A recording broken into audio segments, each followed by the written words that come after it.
कहानी की शुरुआत रे ब्रैडस्टोन नाम के एक कैदी को दिखाते हुए होती है जो फोन पर किसी औरत से बात कर रहा था। तभी एक दूसरा कैदी उसके पास आकर उसे परेशान करने लगता है। अब पहले तो रे उसे इग्नोर करने की कोशिश करता है, लेकिन जब वो कैदी नहीं मानता तो रे उसके चेहरे पर एक जोरदार पंच मारकर उसे वहां से भगा देता है। इसके कुछ दिनों बाद रे जेल से रिहा हो जाता है। अब पूरे 7 साल की सजा काटने के बाद जब वो जेल से बाहर निकलता है तो जाने से पहले वो जेल के वार्डन को सारी बुक्स वापस कर देता है जिन्हें वो जेल में पढ़ा करता था। फिर जैसे ही रे जेल से बाहर निकलकर थोड़ी दूर जाता है, तभी फिलिप नाम का एक आदमी अपनी एक एक्सपेंसिव कार लेकर उसके पीछे आता है और रे को एक बैंक लूटने के लिए अपने साथ चलने को कहता है। यहाँ में पता चलता है कि रे पास्ट में उस आदमी का साथी रह चुका था। फिलिप रे को बार बार बैंक में चोरी करने के लिए मनाने की कोशिश करता है। अभी सुनकर रे चलते चलते रुक जाता है और फिलिप को उसकी कार चलाने के लिए पूछता है, जिससे फिलिप को लगता है कि शायद वो उसकी बात मान गया। फिलिप रे को ड्राइविंग सीट देने के लिए कार से उतर जाता है, लेकिन तभी रे फिलिप को वहीं छोड़कर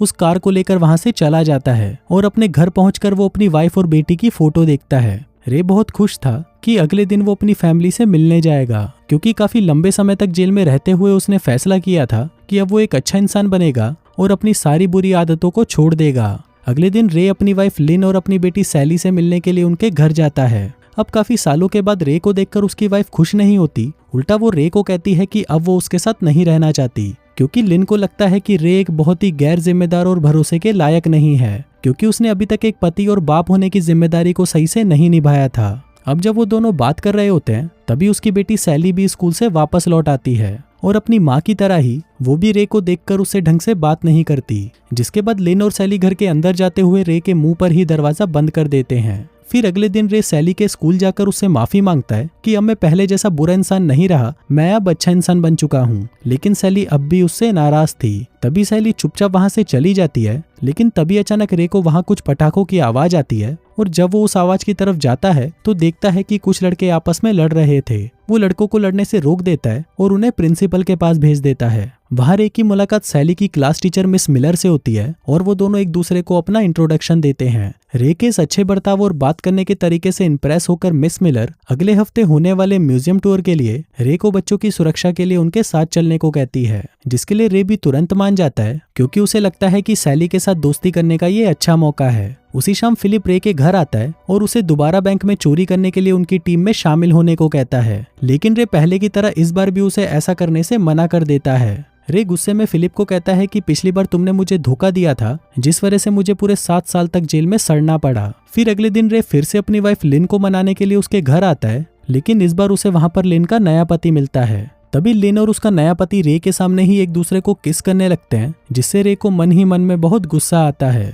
लिन के नए हस्बैंड के जाने के बाद रे लिन को फिर से समझाने की कोशिश करता है कि अब मैं बिल्कुल ही बदल गया हूँ और अब मैं पहले जैसा बुरा इंसान नहीं रहा, अब मैं तुम दोनों का अच्छे से ख्याल रखूंगा। लेकिन लिन उसे कहती है कि तुम्हारे पास तो कोई जॉब ही नहीं है, तो तुम घर का खर्चा कैसे चलाओगे। अब यहाँ पर रे को रियलाइज होता है कि लिन को पैसा चाहिए था, इसलिए वो जॉब के लिए कई सारी कंपनीज में इंटरव्यू देने जाता है। अब क्योंकि रे का क्रिमिनल रिकॉर्ड था, जिसे देखकर उसे सभी जगहों से रिजेक्ट कर दिया जाता है। ऐसे ही एक दिन जब रे अपने अपार्टमेंट में वापस आ रहा होता है तो वो देखता है कि उसके अपार्टमेंट में आग लग गई है, जिससे उसका सारा सामान जलकर राख हो चुका है। अब उसके पास और कोई ऑप्शन नहीं था, इसलिए वो बैंक लूटने के लिए फिलिप की टीम को ज्वाइन कर लेता है। फिर कुछ दिनों बाद फिलिप, रे और उसके 2 साथी कार में बैठकर बैंक की तरफ चोरी करने के लिए जा रहे होते हैं। फिर जब वो बैंक पहुंच जाते हैं तो फिलिप और उसके 2 साथी अपने चेहरों पर मास्क पहनकर पीछे के दरवाजे से बैंक के अंदर घुस जाते हैं। वहीं रे को कार में बैठने के लिए कहा गया था, इसलिए वो वहीं बैठकर उनके लौटने का इंतजार करता है। तभी अचानक उसकी नजर उसकी बेटी सैली और क्लास के दूसरे बच्चों पर पड़ती है, जो म्यूजियम टूर के लिए बस पर चढ़ रहे थे।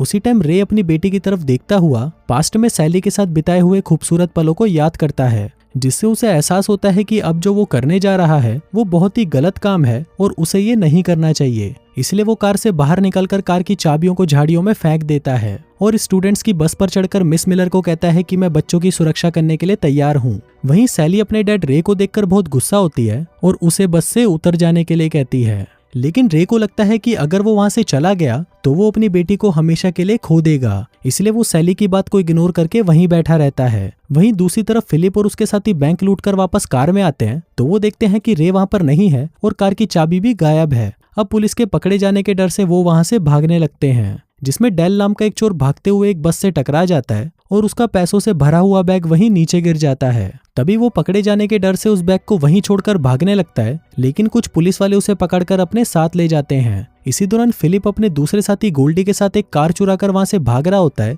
कि तभी उसकी नजर रे पर पड़ती है, जो स्कूल बस में बैठा हुआ था। अब उसके धोखा देने की वजह से वो लोग बहुत गुस्से में थे और उस बस का पीछा करने लगते हैं, पर एक्सीडेंटली उनकी टक्कर एक ट्रक से हो जाती है, जिससे स्कूल बस वहां से आगे निकल जाती है। लेकिन फिलिप ने बस पर लिखा हुआ स्कूल का नाम पढ़ लिया था, जिससे फिलिप किसी तरह उस स्कूल में फोन करके ये पता लगा लेता है कि उनके स्कूल की बस आखिर किधर जा रही है। तभी डेल को जब होश आता है तो वो खुद को एक हॉस्पिटल में पाता है। तभी वहां पर 2 पुलिस वाले आते हैं जो उससे बैंक डकैती के बारे में पूछताछ करते हैं। अब डेल से पूरी जानकारी लेने के बाद पुलिस वालों को पता चलता है कि पैसों का बैग एक स्कूल बस में है, जो कि चोरी करते टाइम वहीं बैंक के पास कहीं खड़ी हुई थी। वहीं दूसरी तरफ रे सभी स्टूडेंट्स के साथ म्यूजियम में पहुंच जाता है, लेकिन वहां सभी स्टूडेंट्स को पता चलता है कि जो टूर गाइड उन्हें इस म्यूजियम को घुमाने वाला था वो बीमार होने के कारण नहीं आ सका। अब यहाँ पर रे नहीं चाहता था कि उसकी बेटी म्यूजियम में बोर हो जाए, इसलिए वो खुद ही स्टूडेंट्स को वॉलंटियर और गाइड करने के लिए तैयार हो जाता है। क्योंकि उसने जेल में रहते हुए म्यूजियम और एनिमल्स के बारे में बहुत सारी बुक्स पढ़ी थी, इसलिए उसे इन चीजों की अच्छी खासी जानकारी थी। स्टूडेंट से बातें करते हुए अचानक उसे म्यूजियम में फिलिप और गोल्डी दिखाई देते हैं, जिस वजह से वो सभी स्टूडेंट्स को वापस स्कूल बस में चले जाने को कहता है। इसके साथ ही रे फायर अलार्म भी एक्टिवेट कर देता है ताकि म्यूजियम में आए सभी विजिटर्स वहां से निकल जाएं। इसके बाद जब वहां पर कोई नहीं होता तब वो वॉशरूम में जाकर फिलिप और गोल्डी से फाइट करने लगता है और उन्हें काफी मारता है। फिर जब फिलिप उससे पूछता है कि तुमने हमारे साथ धोखा क्यों किया, तो वो कहता है कि मैंने अपना इरादा बदल दिया था कि अब से मैं कोई गलत काम नहीं करूंगा। इसके बाद रे सभी स्टूडेंट्स को उनकी स्टडी टूर के लिए दूसरी लोकेशन पर लेकर जाता है, जहां सभी स्टूडेंट्स के बस से उतरने के बाद वो बस के ट्रंक को चेक करता है, जहां उसे उन रुपयों का बैग मिल जाता है। तो वो तुरंत फिलिप को फोन लगाता है ताकि वो उसे ये बैग लौटाकर मामले को वहीं खत्म कर दे। पर जैसे ही वो बैग फिलिप को देने के लिए सड़क के दूसरी तरफ बढ़ता है, उसी समय वहां पर पुलिस आ जाती है, जिससे फिलिप और गोल्डी को वहां से तुरंत भागना पड़ता है। अब फिलिप और गोल्डी को लगता है कि रे ने पुलिस को उन्हें पकड़वाने के लिए ही फोन किया था, इसलिए वो दोनों एक मैक्सिकन माफिया गैंग से रे को पकड़ने के लिए उनकी हेल्प मांगते हैं। वहीं रे बस में स्टूडेंट्स को लेकर होटल में चला जाता है, जहां पर उन्हें आज रात के लिए रुकना था। फिर मिस मिलर सभी स्टूडेंट्स को अपने अपने रूम में जाने को कहती है। वहीं रे भी उन पैसों के बैग को लेकर अपने रूम में आता है और वहां से फिलिप को फोन लगाकर कहता है कि तुम लोग इस होटल में आकर अपना पैसा ले जा सकते हो और इस मामले को यहीं खत्म करो। लेकिन अब फिलिप को रे पर भरोसा नहीं था, इसलिए वो उसे किसी और जगह पर पैसे लाने को कहता है। अब रे फोन पर बात कर ही रहा था कि इतने में सैली वहां पर आ जाती है और अपने बुरे बर्ताव के लिए रे से माफी मांगती है। अब दोनों बाप बेटी काफी दिनों के बाद अच्छे से मिलकर बहुत सारी बातें करते हैं। कुछ देर बाद रे सैली को एक म्यूजिक स्टोर में लेके जाता है और उसके बाद वो दोनों एक रेस्टोरेंट में बैठकर अपने सारे गिले शिकवे दूर कर लेते हैं। इसी दौरान होटल में कुछ डिटेक्टिव आते हैं और मिस मिलर से रे का पता पूछते हैं और उसे ये भी बताते हैं कि शहर में हाल ही में हुई बैंक डकैती में पुलिस को रे पर भी शक है कि उसका भी इस चोरी में हाथ हो सकता है। अभी सुनकर मिस मिलर शॉक्ड हो जाती है। उधर रे सैली के साथ वापस होटल की तरफ लौट रहा था। तभी रे सैली से कहता है कि तुम्हें अपने दोस्तों के साथ भी समय बिताना चाहिए, खासकर जॉश के साथ, क्योंकि वो तुम्हें पसंद करता है। फिर सैली अपने डैड के साथ अच्छा समय बिताकर खुशी खुशी होटल पहुंचती है, लेकिन तभी उसकी नजर टीवी पर चल रहे एक न्यूज पर पड़ती है, जिसमें रे को बैंक चोरी के केस में इन्वॉल्व बताया जा रहा था। अब ये देखकर सैली का दिल टूट जाता है और उसे अपने डैड पर बहुत गुस्सा आता है, जिसके बाद वो तुरंत रे के पास जाकर कहती है कि मैंने आप पर एक बार फिर से भरोसा करके बहुत बड़ी गलती की। अब रे अपनी बेटी को खोना नहीं चाहता था, इसलिए वो उसे सब कुछ सच बता देता है, जिससे सैली का गुस्सा थोड़ा शांत होता है। तभी रे नोटिस करता है कि डिटेक्टिव उसे इधर उधर ढूंढ रहे हैं, इसलिए वो सैली से कहता है कि तुम जल्दी से मेरे रूम में जाओ और वो पैसों का बैग लाकर मुझे दो। अब जैसे ही सैली उसे पैसों का बैग लाकर देती है, तो रे उसे अपने दोस्तों के पास वापस होटल में जाने को कहता है और खुद वो बैग लेकर फिलिप को लौटाने के लिए उनकी बताई हुई लोकेशन पर निकल पड़ता है। वहीं सैली जैसे ही होटल में एंटर होती है, तो फिलिप और गोल्डी उसे किडनैप कर लेते हैं। दूसरी तरफ रे फिलिप की बताई हुई जगह पर पहुंच जाता है, जहां उसे फिलिप की जगह मैक्सिकन गैंग के 3 मेंबर्स दिखाई देते हैं, जिससे गुस्सा होकर वो उन तीनों को कूट देता है। तभी रे को फिलिप की कॉल आती है और वो उसे बताता है कि हमने तुम्हारी बेटी को किडनैप कर लिया है। ये सुनकर रे को और भी गुस्सा आता है और वो उन्हें धमकाता है कि अगर उन्होंने उसकी बेटी को जरा भी तकलीफ दी तो वो उन्हें मार डालेगा। लेकिन फिलिप पर उसकी बात का कोई असर नहीं पड़ता और वो उसे एक सीक्रेट लोकेशन पर बुलाता है। वो कहता है कि हमें हमारा पैसा दे देना और हम तुम्हें तुम्हारी बेटी दे देंगे। रे तुरंत एक टैक्सी में बैठकर उस लोकेशन पर जाता है जहां पर फिलिप ने उसे बुलाया था। फिर वहां पहुंचकर रे टैक्सी ड्राइवर को कुछ रुपए देकर उसे समझाने लगता है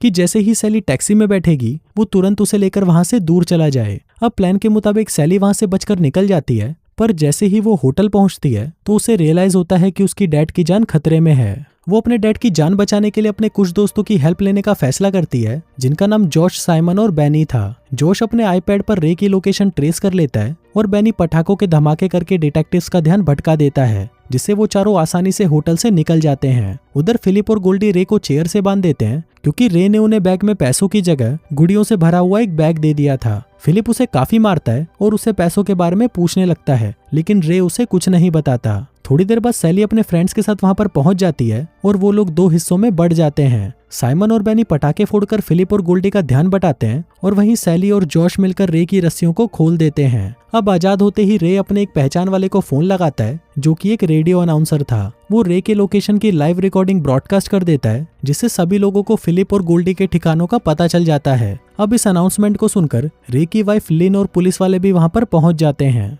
उधर फिलिप और गोल्डी रे और बच्चों को गन पॉइंट पर कर लेते हैं। फिलिप को पता नहीं था कि उसकी सारी बातें रिकॉर्ड हो रही थी, इसलिए वो ओपनली बोल देता है कि रे का इस बैंक डकैती में कोई हाथ नहीं है, लेकिन वो लोग उसका फायदा उठाने के लिए उसे इस डकैती में शामिल करना चाहते थे। इतना कहकर फिलिप उन सभी को शूट करने ही वाला होता है कि तभी वहां पर पुलिस पहुंच जाती है और उन दोनों क्रिमिनल्स को पकड़ लेती है। अब फाइनली रे निर्दोष साबित हो जाता है, क्योंकि डकैती के वक्त वो स्टूडेंट्स के साथ बस में था। तभी वहां पर लिन भागती हुई आती है और अपनी बेटी को सही सलामत देखकर थोड़ा राहत महसूस करती है, पर सभी बच्चों की जान खतरे में डालने के लिए वो रे को थप्पड़ मारती है, जिस पर रे उसे कोई रिएक्शन नहीं देता, सिर्फ उसे इतना कहता है कि अब मैं एक अच्छा इंसान बन चुका हूँ। फिर फिल्म के लास्ट सीन में हम रे को एक रेडियो स्टेशन पर काम करता हुआ देखते हैं, जहाँ उसे फिलिप का कॉल आता है, जो उससे जेल की लाइफ में एडजस्ट होने के लिए उसकी एडवाइस मांगता है, जिस पर रे उसे सलाह देते हुए कहता है कि जेल में तुम्हें शांति से रहने के लिए दूसरे कैदियों के साथ लड़ना पड़ेगा, हमेशा सच का साथ देना होगा और दीवार के सहारे पीट करके सोना होगा। और इसी के साथ ही ये कहानी यहीं खत्म हो जाती है।